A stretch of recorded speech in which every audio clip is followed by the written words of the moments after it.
Okay, I'm gonna let everyone in. Perfect. Go ahead.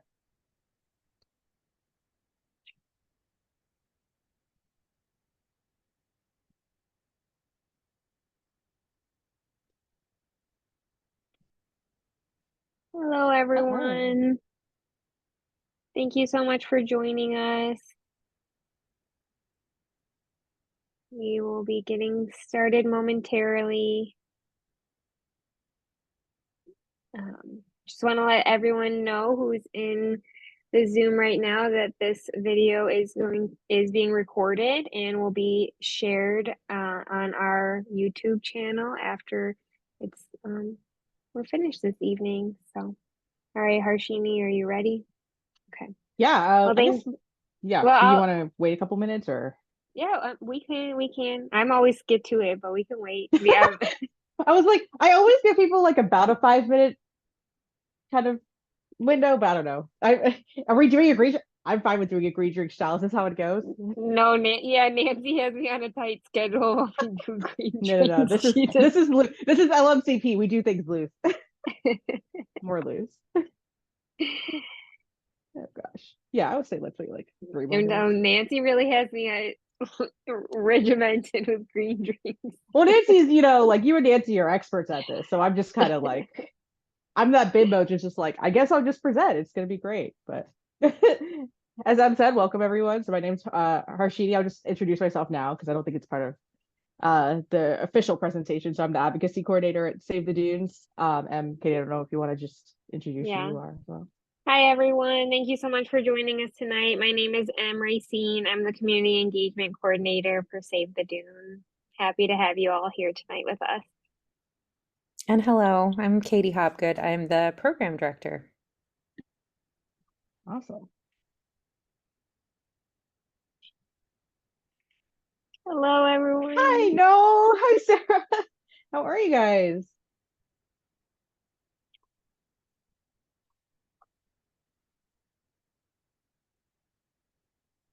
Here's the problem. Now that I know that both of you are on, like, this is not fair. Okay, you guys are the experts on this, and then you're gonna be like, this girl over here.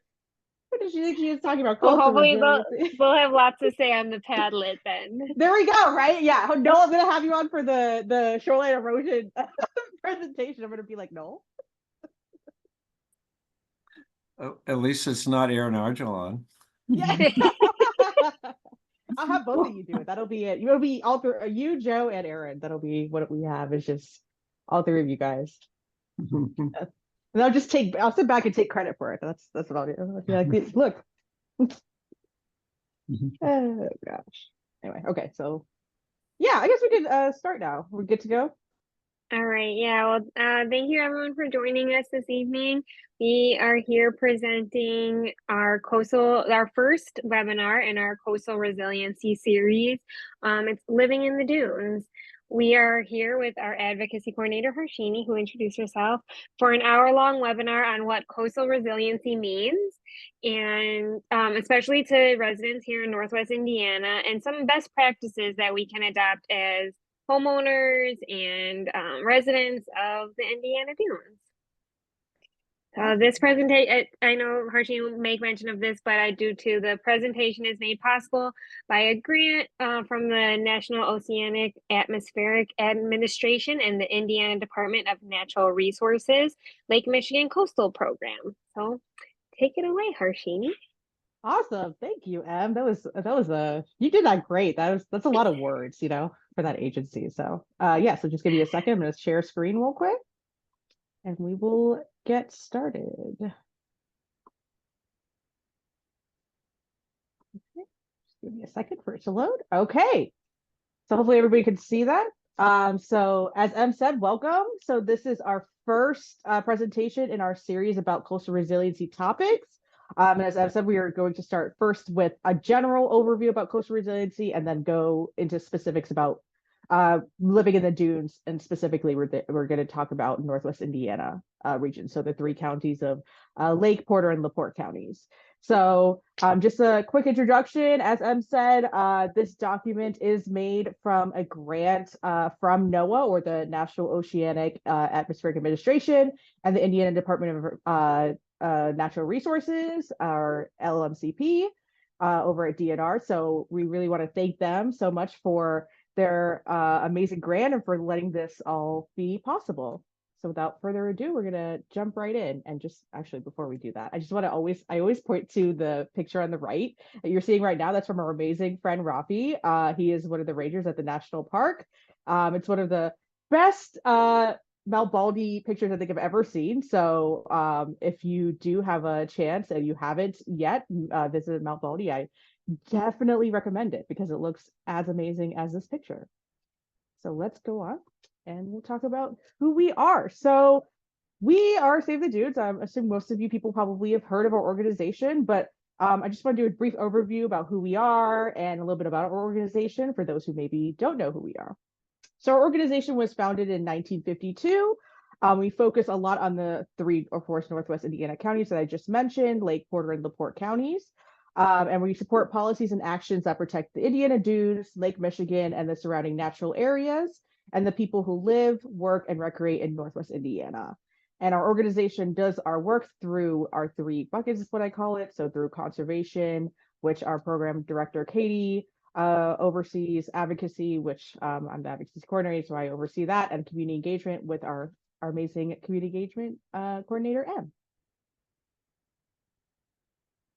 Okay, so I wanted to specifically stop and talk about what coastal resiliency means to you on the call. I feel like every time we talk about the words coastal resiliency, it means something different to different people. So we're going to kind of stop and have a discussion about what coastal resiliency means to you and what examples you can think of that are in our region. I encourage you as we talk and think about these examples to consider what specific environmental issues or places that are unique to our region. And so, you know, to the right, you can see that there's a pollinator or milkweed rather, and some monarch butterflies. You can see the shoreline and some wetlands as well. So while we're having this discussion, I would just encourage you to just think about the different types of environmental ecosystems that we have, and then what coastal resiliency maybe means in each of these ecosystems. So without further ado, I'm gonna go to our Jamboard. We're gonna see how this works. The first time we're doing this, I'm gonna like zoom in and hopefully see if this actually looks good. Okay, it does. Okay, so with that, I would love for anybody to either unmute or just put it in the chat, and if you don't mind just reading it out, because I know how that goes. Sometimes I don't want to get off of camera or, you know, unmute myself. So just starting with the first question of what does coastal resiliency mean to you? And there's no wrong answers here. This isn't like a test or something that I'm trying to get a specific answer to, but because it's many ways you guys are the experts. You've lived here in Northwest Indiana for many, many years. What does that mean to you? And if you can think of any examples, then I'll start typing these out. So feel free to unmute and let me know.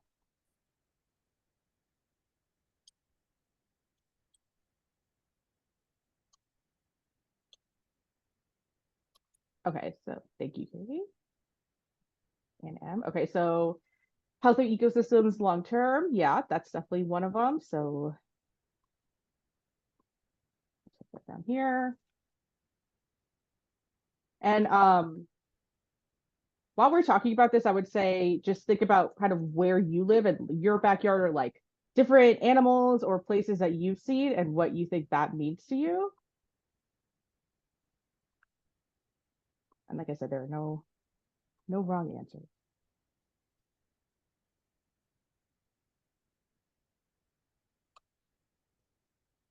Thank you, Em, as well, for coexisting with different ecosystems for sure. Anyone else? Viable populations of animals. Yeah, absolutely. I have to say it's Friday afternoon. My brain dead. That's a pretty good one. What are you talking about? That was great.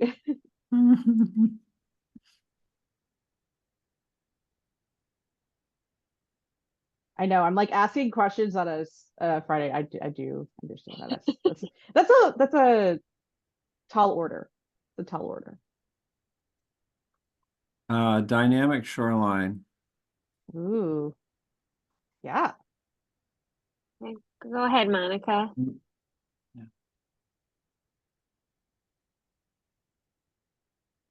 I always think of resiliency in terms of the real challenge moments. And so in some way, it's the ability to bounce back and recover without having all of your anchor features destroyed, if that makes sense. Yeah. Yeah, it makes a lot of sense. It's actually great. So the reason I'm doing this discussion, I guess we should talk about this, is we had a meeting with a lot of our partners in the Northwest Indiana region, and we had this big discussion about what does coastal resiliency actually mean in our region, and a lot of the words you just said, Monica, actually are in our definition, which we're going to share right after our discussion. Great. Okay. But yeah, absolutely. This is and resiliency is just such a overused word now that I almost was afraid to like jump into this discussion, which is ridiculous. It's like, you know what it means.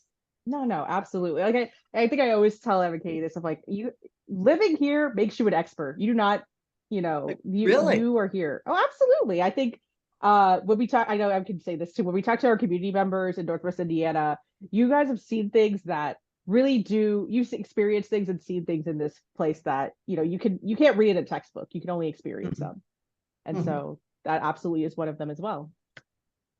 We do have Katie suggested native habitats in backyards and nature-based solutions as well.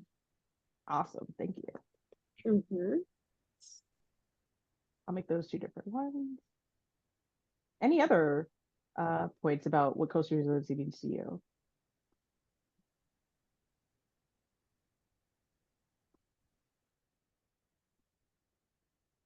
Trying to make them different colors so we can like kind of pinpoint them. Okay, so Can I say one more thing? yeah, of course, please. Because I've been trying to write about sacrifice zones.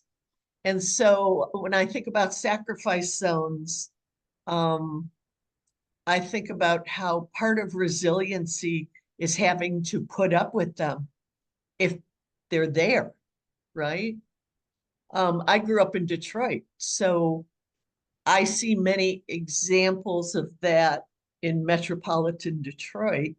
And I see it here with the steel mill. Absolutely, yeah.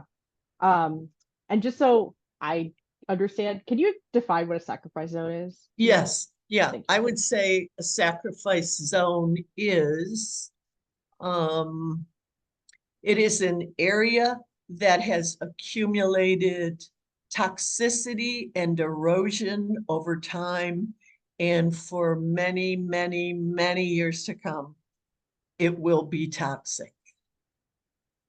Gotcha. Thank you. Yeah. Yeah, absolutely. And that's something that we focus on here at Save the Dunes is water pollution prevention. Especially, we in a very unique area, I think, with all of the heavy industries right adjacent to national park areas, state park, other nature preserves. It is very different. It's hard to understand unless you see it, right? So absolutely. Thank you for that. Any other ideas about what coastal resiliency means to you, or things you've seen? Okay, thank you. So next, we're just going to talk about what specific examples of coastal resiliency you've seen in Northwest Indiana. I mean, we kind of talked about it a little bit of having steel industries and having to deal with the pollution from those, but any specific examples, that you've seen just in your backyard, in the community that you've heard from your neighbors or friends? Yeah, we'll start there. So any specific examples, feel free to shout them or put them in the chat.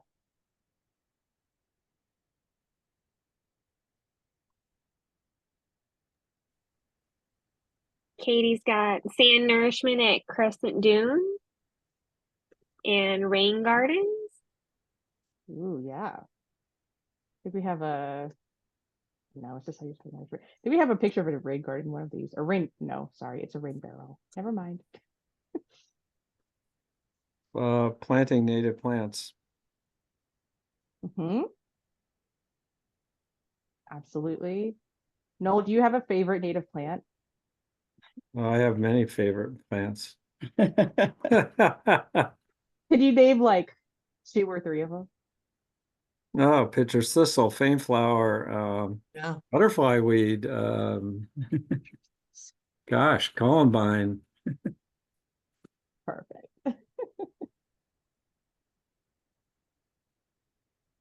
I Katie and suggest, Amber. I Go said ahead. NIPSCO's right-of-way plantings. Mm. Mhm.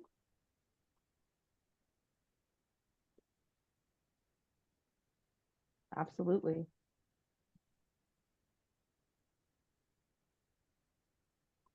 Well, we live in an area that has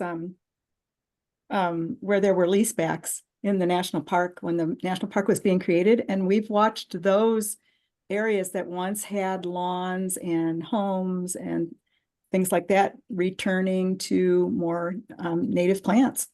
That's something that's happened in a lot of places in the Indiana Dunes National Park just because of the history.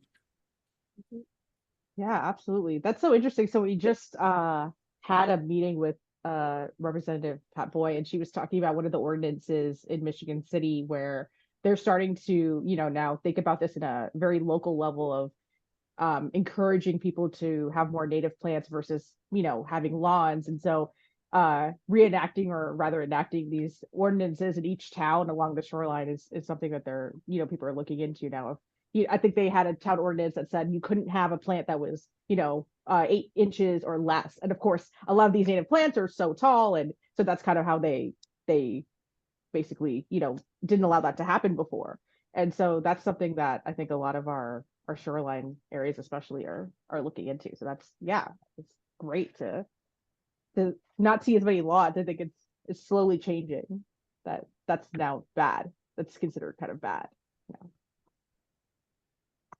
I think maybe one would be like the extensive investments that land managers have made into invasive species removal, like from the park to the state park or national park, state park, Shirley Hines et al. Mhm. Yeah, absolutely.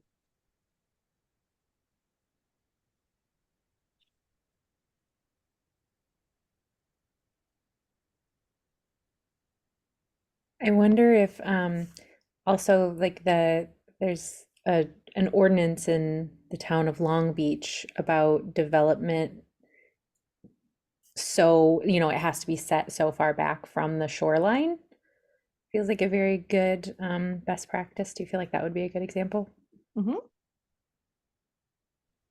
That your plants have to be so far, or sorry, your houses have to be so far back from the shoreline, or Yeah, there cannot be any new development, so many feet from the shoreline. Mhm. The number is off Yeah, the top. no, that's absolutely on. So do you know how far it is that they have to be back? I do not know, but I can follow up with you. It'd be relatively easy to find. Yeah. Well, I don't know if this would belong in this category, but what about things that are being done along the banks of rivers to I guess ensure in part that people aren't tromping down and breaking down um banks of rivers? Do you have anything like that going on? Katie, do you have a good answer for this? I haven't heard of anything, but I know Yeah, with your work on the East Branch yeah. of the Calumet, I don't know if that's happening. I can't think of any specific examples. I know that there are some bank stabilization projects on Yeah. various, but I couldn't point to a specific example. I don't know, Noel, if you're familiar with anything. Mm. That's a good word to bring in, stabilization. That's what I meant. Yeah. Yeah, absolutely. Well, along with all of that would be restoration of native habitats is a big one. Mhm. And then the other one that's sort of a long-term perspective is reintroduction or recovery of certain animals.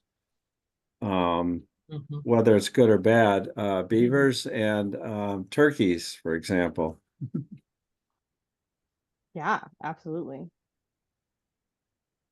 I know Em probably put it on her socials already, but we are gonna have that Midwest Beaver Summit in a couple of Yeah. weeks, and that's gonna be fun. I know beavers is depending on who you talk to, even in our partners, sometimes some people really hate them because it messes with their wetland restoration work sometimes, and trying to coexist with beavers is definitely something we're trying to promote. Yeah. Anything else? Okay, great. Well, this is amazing. This is fantastic. Thank you so much, everyone. So I'm just going to quickly read them out, and then we're going to talk about what our coastal resiliency definition was after we talk to our partners. So we have healthy ecosystems being long-term. So what I'm going to what does coastal resiliency mean to you category. So healthy ecosystems in a long-term manner, sacrifice zones, having to deal with these in the Midwest. So of course, talking about our steel industries or being right next to a lot of these natural areas in Power Northwest Indiana. plants, Oh yeah, absolutely. Yeah. power plants. And viable ecosystems with animals, coexisting with different ecosystems, nature-based solutions, dynamic shoreline, the ability to bounce back and recover without having all your features destroyed. And, in this case, we're talking about any natural features being destroyed, and having native habitats and backyards. And so, of course, examples, we went through some of those. So reintroducing animals into your ecosystems, sand nourishment at crescent dune, planting native plants such as pitcher's thistle, butterfly weed, areas that once had lawns and homes being converted into native gardens, the NIPSCO right-of-way planting, where they're taking a lot of these, just mowed down areas and creating pollinator habitat, bank stabilization projects, and extensive investments into invasive species removal from some of our partners, such as, National Park, Indiana Dunes State Park, Shirley Hines, you name it. Restoration of native habitats, and an ordinance that requires some new development from the Lake Michigan shoreline. So just making sure that there's no development right next to the shoreline. Okay, well, thank you for that. So let me just go back to full screen here, and we will talk about our coastal resiliency definition. So this is the definition that we got from our research, and we really thought about what coastal resiliency meant to us in Northwest Indiana, specifically after talking to all of our partners. So we realized that this is probably one of the best definitions, which is the ability to respond, withstand, and to adapt to the impacts of natural hazards within the Lake Michigan watershed region. And we're going to talk a little bit about what that watershed region is exactly with our map. But examples of this would include things like green infrastructure, which we talked about, nature-based solutions for erosion issues, invasive species management, and et cetera. So I think we kind of hit the nail on the head with all of our examples and our definition ideas. So thank you, everyone, for that. And so we're going to talk a little bit more about this definition, and specifically about what exactly is the Lake Michigan watershed. So of course, it's good to show a map, because I think that's the easiest way to understand this, is to see that there's a lot of areas that actually are part of this Lake Michigan watershed.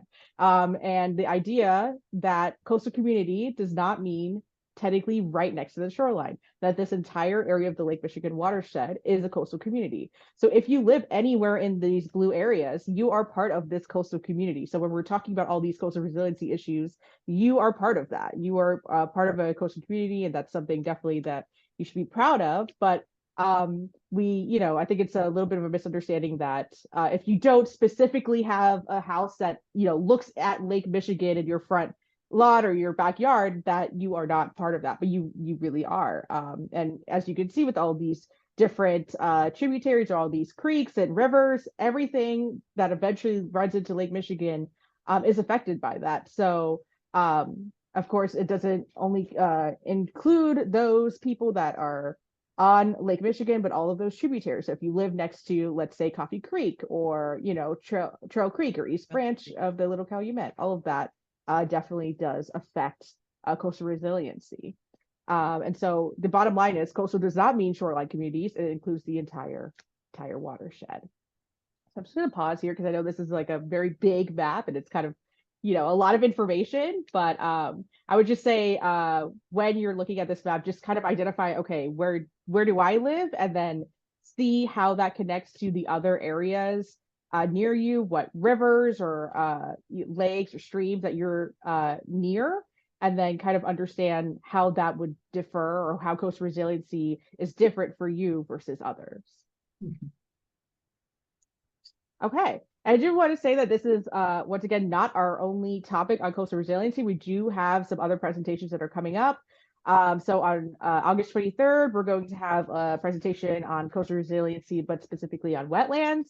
We're going to do one on recreating responsibly and also shoreline erosion. So this is definitely something that we're taking piece by piece because, as I think all of you know, coastal resiliency is kind of a big picture topic. It has a lot of nuances and technical information. So we're trying to break it down by topic. Okay, so we're going to start with how you as a citizen of Northwest Indiana can help. So just in general, when you're thinking about these issues, we want to just start with decreased flooding. So if you have a lot of flooding issues, preserving wetlands on your property, if you do have them, is a great way to do that because wetlands can hold up to 1.5 million gallons of water per acre. So that's going to have a significant amount of water that it can actually hold and then not have that seep into any stormwater drains or your lawns or your sidewalks. So that really does help reduce flooding in your ecosystems. As Katie said, I think planting the rain gardens, obviously that definitely helps as well. And then my favorite is becoming a wetlands advocate. So, there's been a lot of changes both at the federal and the state level with wetlands, especially in Indiana. We have a lot of them and we're losing a lot of them through some state and federal laws. So just advocating for the protection of wetlands, whether it's at the state or federal level, is a great way to get involved and do your part to make sure that we have these amazing ecosystems. And then when we're talking about healthier ecosystems, that includes anything from removing invasive species on your property, which we talked about, choosing native plants for your garden. We talked about a couple of them. You can see them pictured to the right as well, like the black-eyed Susan. So making sure that you really choose native plants for your garden because they're more resilient. They're better for the ecosystem. And then staying on designated paths, making sure that you, when you're visiting, if it's the state park, if it's the national park, that you really want to stay on these designated paths and these designated trails because there's a lot of really rare and critical habitat that we need to protect. And so making sure that we don't trample over them by accident or, go off trail that could really destroy some of the ecosystems. And the last is our balance between human and nature. I think that's kind of a big picture topic that we've talked about many times, but just in general, thinking about who you are as an individual in Northwest Indiana and what your impact is, your individual impact, being a citizen in Northwest Indiana and leaving no trace, just making sure that when you go and visit these nature areas that you're not leaving any trash behind, for instance, make sure that you aren't leaving any litter or being detrimental to the ecosystems in any way. And then do the same thing in your own backyard. So being a nature steward at home and in natural spaces, and that can include anything from taking away invasive species, protecting the wildlife that's in your backyard, not being harmful to them, not killing them, and just in general, thinking about your impact in your own backyard and in Northwest Indiana in general. Okay, so another big picture topic, of course, I think many of you have talked about or have heard the word sustainability. So there's a lot of ways to be sustainable, especially in this day and age. But one of the ways that I would say is probably the easiest and one of the best ways is something that our community engagement coordinator, Em, just had a webinar on a couple of days ago. But it's about this idea of reducing, refusing, and then reuse. And then if all of that fails, then recycle. So really understanding how you as a citizen of Northwest Indiana can help our plastic pollution and recycling efforts in our region. And there's a lot of different ways to do this. So, that could be anything from installing rain barrels to recycle rainwater. There's that picture to the left is just an example of like a really great way to basically recycle that water, so it's not just going into the ground. You can store it in this barrel and use it to water your plants, or just use it in your backyard in general. Using reusable bags, water bottles, and utensils when recreating to avoid single-use plastics. There's a huge problem with that, especially in the Great Lakes region, but just in general in all of our oceans and lakes and rivers, that we've had a lot of issues with plastic pollution in them. And so this would be a great way to reduce that, making sure that you're not using plastic water bottles that could potentially get into our waterways, not getting these plastic bags that really don't break down, and avoiding these single-use plastics. So, any utensils, any forks or spoons or anything that you're using in these natural areas, that hopefully you're using any reusable ones that you don't have to just use it once and then you throw it away, because that really doesn't help the problem either. So one of the best ways that we understand what this plastic pollution issue is from our partners from Alliance for the Great Lakes. That's something that they really focus on, is plastic pollution, especially in the Great Lakes region. They focus specifically on this issue, and they recently came out with a plastic pollution study that showed that humans use about 5 trillion plastic bags per year, with 9.7 million pieces of litter picked up on the Great Lakes beaches. So that's a lot of plastic, that's a lot of litter. And so, this is a huge problem that you can definitely tell. That's a huge number.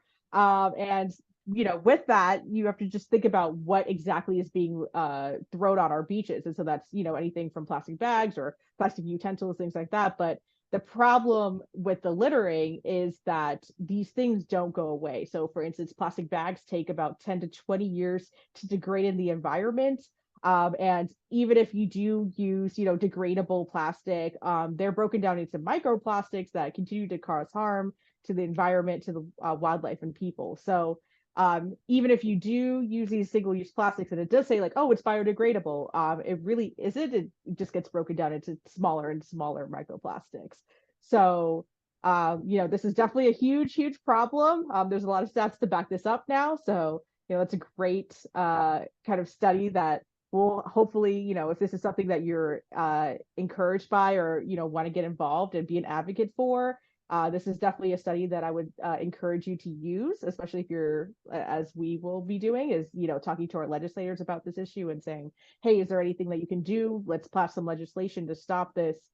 These are some really great numbers to look at and to point to. Okay, so helping our wildlife. So this is definitely something else that you can do if you're a citizen in Northwest Indiana. So just support the wildlife in your backyard. That's a pretty easy thing to do. I know that, of course, Northwest Indiana is one of the most biodiverse areas in the entire United States. We have, more than 10 different ecosystems here. So just doing anything that you can do to support the wildlife instead of, killing them or getting rid of them would be great. So doing things like avoiding pesticides and chemicals used on your lawn, because these kill the important insects and wildlife. It gets into the food chain. It really disrupts a lot of these native plants and animals that are there. Turning off lights at night that can harm nocturnal insects and animals. So any moths or native nocturnal animals, we really just want to make sure that they're not getting harmed. Getting those motion activated security lights that basically just turn off when you're not using them. That's a great way to kind of, save them as well. So that basically you're not having lights on when you're not using them when you're outside. So that's a great way to help these moths not get hurt.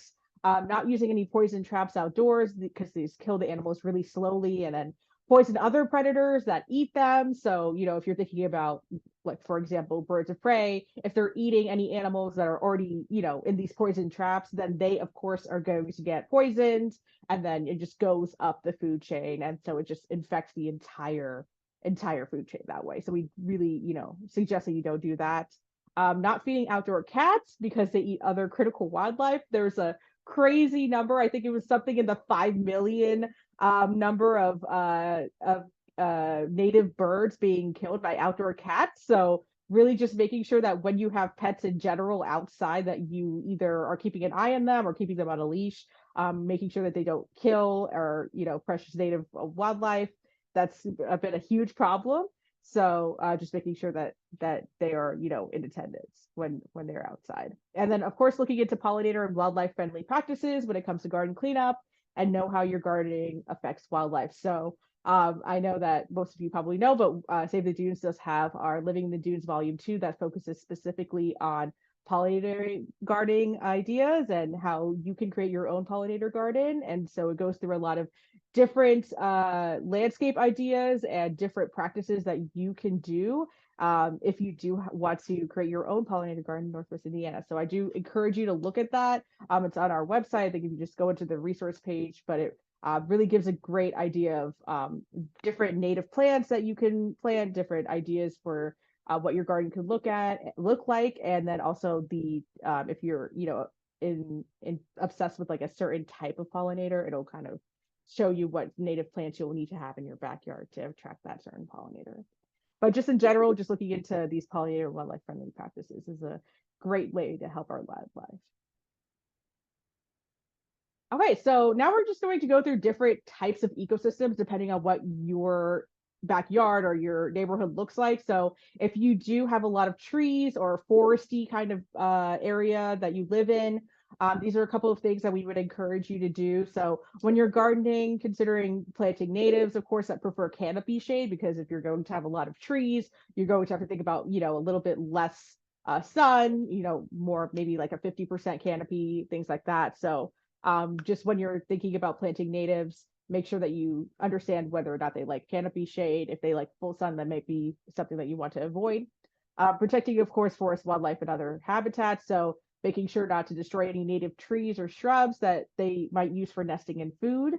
And then, of course, deadwood. So making sure that you have some type of deadwood in your gardens, because that helps protect wildlife and offer a lot of shelter and food to a lot of our wildlife species. A lot of them live there or use it to build a home or, as protection. So just making sure that you have that deadwood, that you don't just, get rid of it. We really try and discourage the whole, manicured lawn area. So having some of these things in a foresty backyard is a great thing to do because as you can see on the bottom left, you might attract some of these guys like the pileated woodpecker. We want to make sure that they have the habitat that they need to thrive in. Okay, so if you have a wet or moving area or wetlands-ish area, I would say like a marshy, wet area that you live in, we have two things that we would suggest for you to do. So not disturbing any privately owned wetlands. As I said, this is definitely one of the most rare habitats and have a lot of limited protections in Indiana. So making sure that you don't disturb them, that you really preserve them and protect them. And then keeping any pets away from these waterfowl, because that's really necessary for them to use it for breeding, nursing their young, for food, what have you. So like I said, this is probably the hardest thing to do as a owner who has a wetland on their property, but we really do encourage it. I know it's definitely something that we're looking into, is trying to increase the protections, but I think the best way to tackle this is if you are a private owner, just making sure that you do your part and protect that wetland on your property. And open areas and prairies. So, I think, Katie, I think you live in Valparaiso, that you said that has like a lot of, prairie areas, a lot of grassland. So if you live in areas like this, prioritizing native prairie plantings and planting native trees to create or protect habitat for birds and other wildlife is a great idea.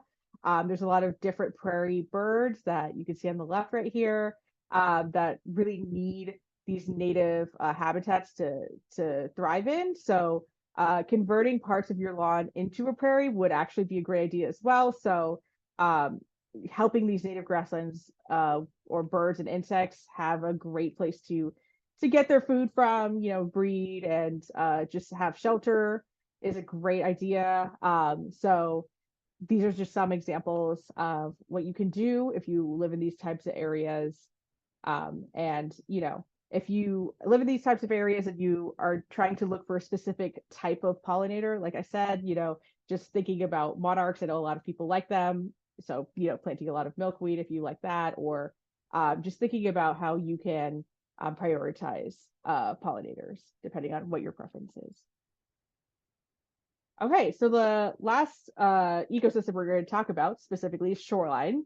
So we have a lot of suggestions for shoreline homeowners. So just things to consider if you do live on the Lake Michigan shoreline. So I think the most important thing is just to understand the consequences of removing sand and plants from the shoreline.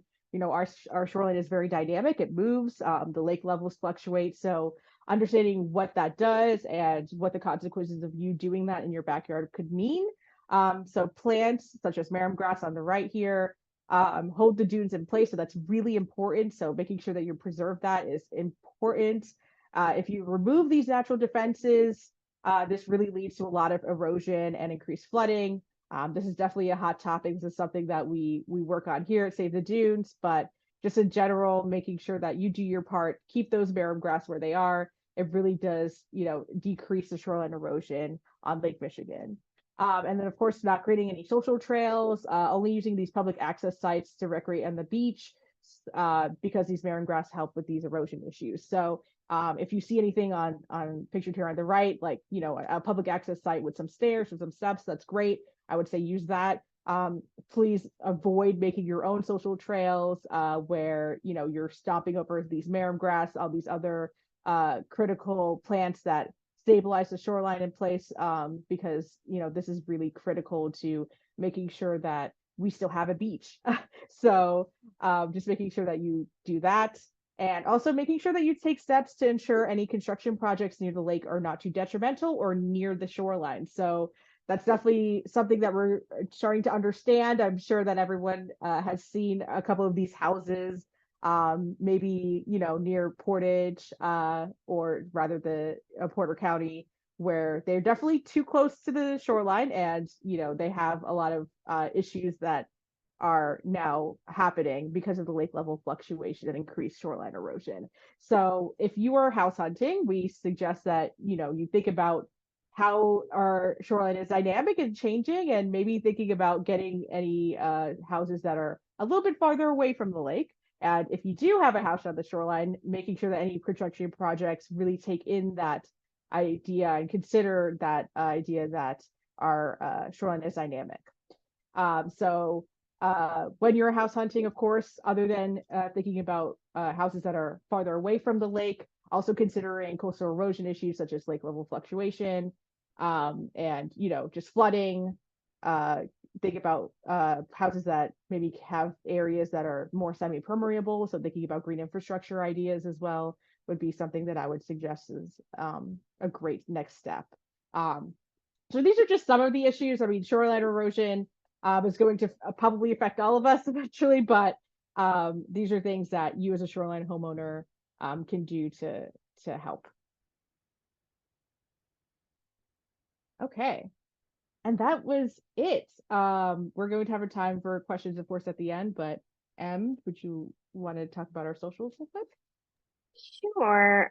This is just a little slide showing the best ways to stay in touch with Save the Dunes. If you're not already receiving our newsletter, which maybe you are if you RSVP'd for this webinar, but we also are really active on both Instagram and Facebook, sharing events that are coming up, work that we're doing, happenings in the Northwest Indiana region, everything like that. It's the best way to keep up to date and see what's happening with Save the Dunes and other Northwest Indiana happenings. So awesome. Thanks, Ab. mm-hmm. And with that, that is our presentation. So thank you, everyone. Of course, I'm going to stop here, and if anybody has any questions, feel free to unmute or just type them in the chat. I will just stop here. But, you know, once again, thank you so much for attending our first Coastal Resiliency seminar. Like I said, we're going to have a couple of different topics. So this will not be the last time we talk about this issue, but if you have any questions for me or, you know, want to talk about this further, I did put my email here. So feel free to just shoot me an email. We would be more than happy to talk about this for way longer than an hour.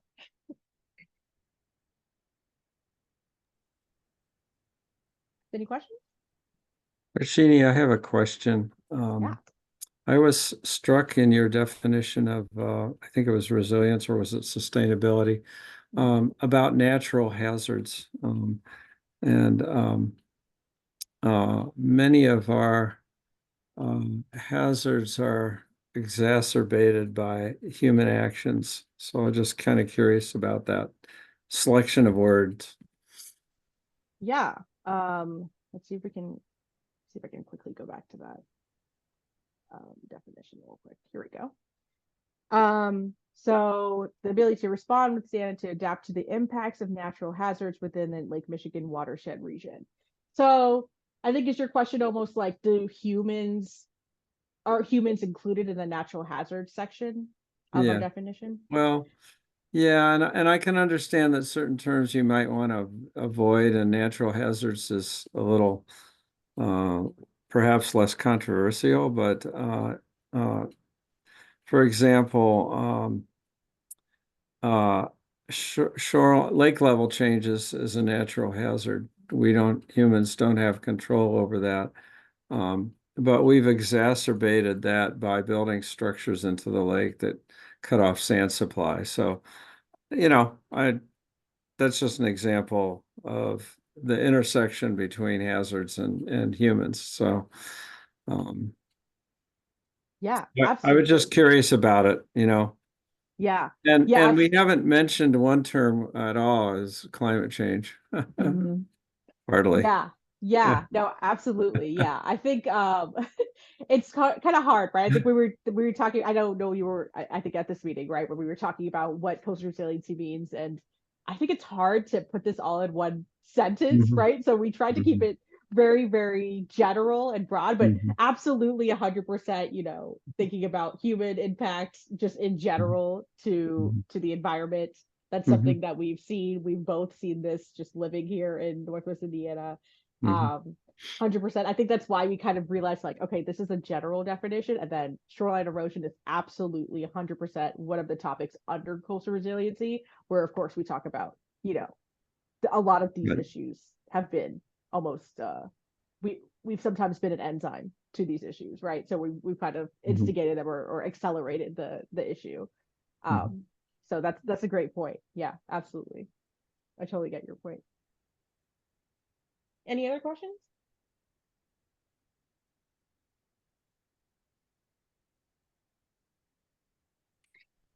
Okay, well, if there's no other questions, I will let you all go. Sorry that I think that took, oh, it actually Yeah, took a little bit less no, than. you're on time. I Okay, just want to good. let everyone know too in the chat here. I did drop the link to RSVP to the Wetlands webinar.